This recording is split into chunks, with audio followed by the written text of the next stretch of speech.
Shalom sahabat GPIB, berjumpa lagi dengan saya Pendeta Vika Manuela Ferdinandus dalam program Night Call GPIB. Saat ini saya melayani sebagai Ketua Majelis Jemaat di GPIB Jemaat Anugerah Beduai, Kalimantan Barat. Sebelum kita membaca dan merenungkan firman Tuhan yang terambil dari Kejadian pasal 45 ayat 21 sampai 28, marilah kita berdoa. Kami bersyukur ya Tuhan Yesus, saat ini kami boleh menjalani kehidupan kami dengan baik. Dan saat ini kami juga ingin diperdengarkan oleh kebenaran firman-Mu. Biarlah Roh Kudus-Mu yang akan menuntun kami memahami dan melakukan kehendak Tuhan dalam kehidupan beriman kami. Berfirmanlah ya Tuhan, karena kami siap mendengarnya. Amin. Pembacaan kita terambil dari Kejadian 45 ayat 21 sampai 28 yang menyatakan, demikianlah yang dilakukan oleh anak-anak Israel itu. Yusuf memberikan kereta-kereta kepada mereka menurut perintah Firaun. Ia juga memberi mereka bekal di jalan. Kepada mereka masing-masing diberikannya satu pakaian ganti, sedangkan kepada Benyamin diberikannya 300 keping perak dan 5 pakaian ganti. Kepada ayahnya dikirimkannya 10 ekor keledai jantan yang dimuati dengan apa yang terbaik di Mesir. Dikirimnya juga 10 ekor keledai betina yang dimuati dengan gandum, roti, dan persediaan makanan bagi ayahnya untuk perjalanan nanti. Kemudian ia melepas saudara-saudaranya pergi serta berkata kepada mereka, janganlah berbantah-bantah di jalan. Demikianlah mereka pergi dari tanah Mesir dan sampai di tanah Kanaan kepada Yakub ayah mereka. Mereka menceritakan kepadanya, Yusuf masih hidup, bahkan dialah pemegang kuasa atas seluruh tanah Mesir. Tetapi hati Yakub tetap dingin sebab ia tidak dapat mempercayai mereka.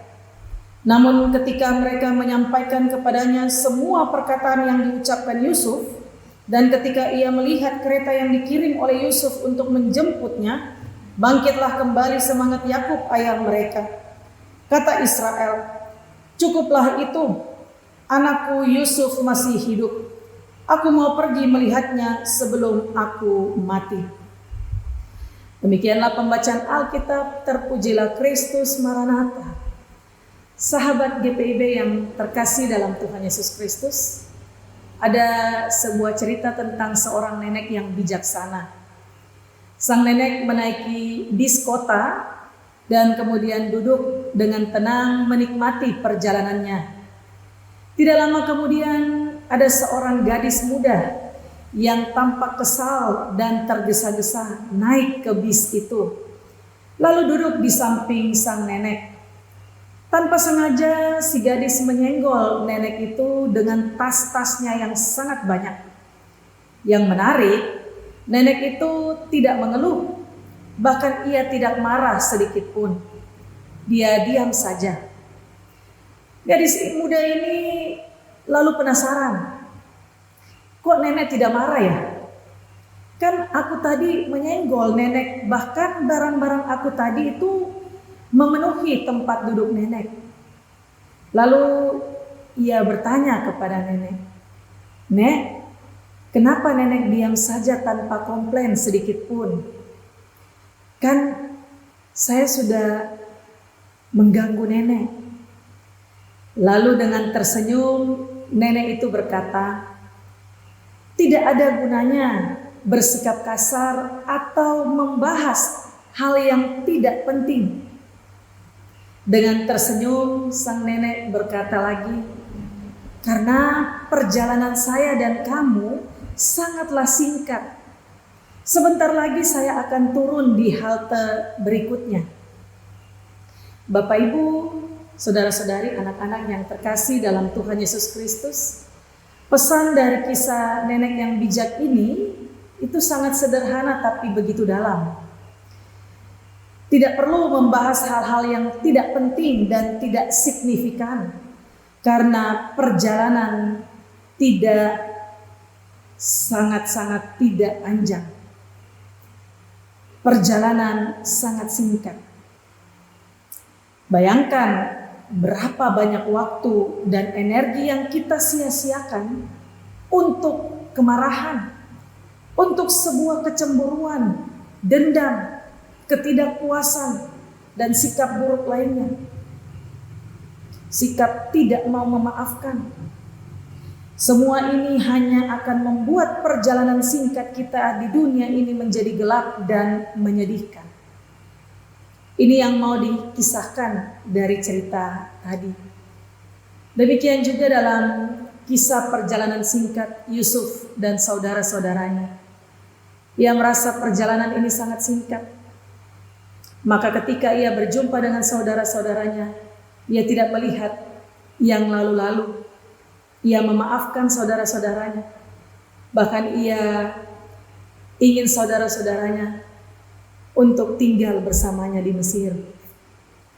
Oleh karena itu, ia menyuruh saudara-saudaranya juga untuk menjemput ayahnya Yakub.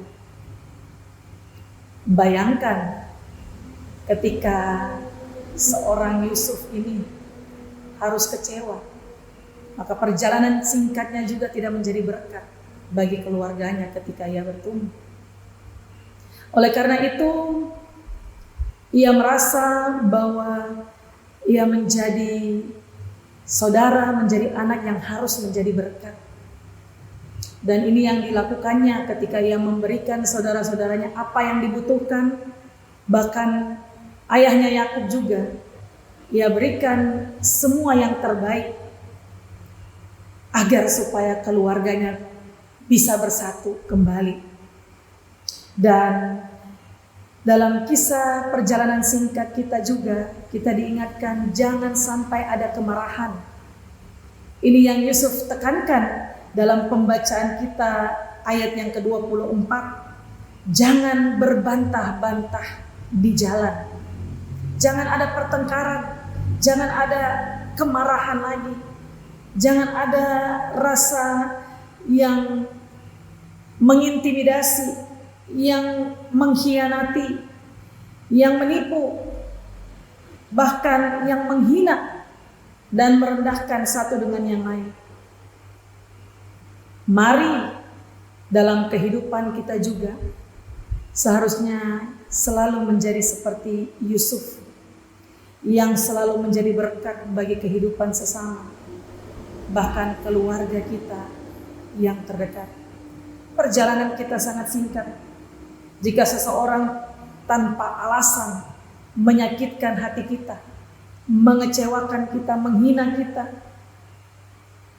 yang kita lakukan hanya menarik nafas saja, menggeleng kepala, dan kemudian mari kita melepaskan beban kita, beban kekecewaan dan sebagainya yang mengintimidasi kita dalam kehidupan yang negatif. Karena perjalanan ini sangat singkat untuk beban ya yang negatif dan kebencian. Jika dalam kehidupan kita ada yang belum kita maafkan melewati tahun 2025 ini, dan sebentar lagi kita akan menyongsong tahun 2026, mari kita saling mengampuni, memaafkan satu dengan yang lain. Jangan ada kemarahan. Tidak ada yang tahu kapan kita akan sampai di halte yang terakhir. Maka dari itu, isilah hari-hari kehidupan kita dengan kebaikan. Mari menghargai satu dengan yang lain, menghargai teman kita, rekan-rekan sekerja kita, menghargai persekutuan kita dimanapun berada, komunitas kita dimanapun berada, menghargai keluarga kita terutama. Bersikaplah satu dengan yang lain, saling memedulikan, saling mengampuni, dan siapapun yang kita jumpai, kita selalu boleh menjadi berkat bagi kehidupan banyak orang. Dengan begitu kita akan dipenuhi dengan rasa syukur dan kebahagiaan. Bagikan senyum kita dengan semua orang, karena percayalah perjalanan kita memang sangat singkat, dan jangan sampai penyesalan itu ada. Tuhan Yesus memberkati kita semua. Marilah kita berdoa. Terima kasih Tuhan untuk setiap hal yang terjadi dalam kehidupan kami. Kami mau melepaskan pengampunan, kami mau selalu menjadi berkat bagi kehidupan banyak orang. Kami juga mau hidup dalam kehidupan yang selalu ada dalam hadirat Tuhan. Karena perjalanan kami singkat, maka kami percaya Tuhan, bentuklah kami seturut kehendak Tuhan. Terpujilah nama Tuhan. Haleluya. Amin.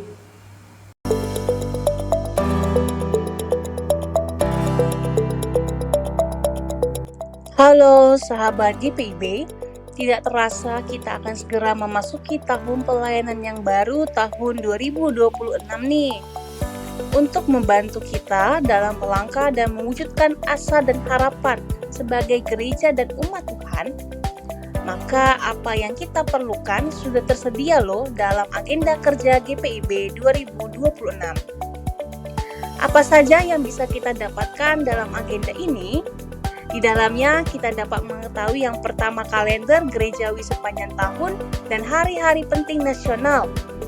Kedua, simbol-simbol liturgi GPIB dan pemaknaannya. Lalu ada bacaan dan renungan sepanjang tahun.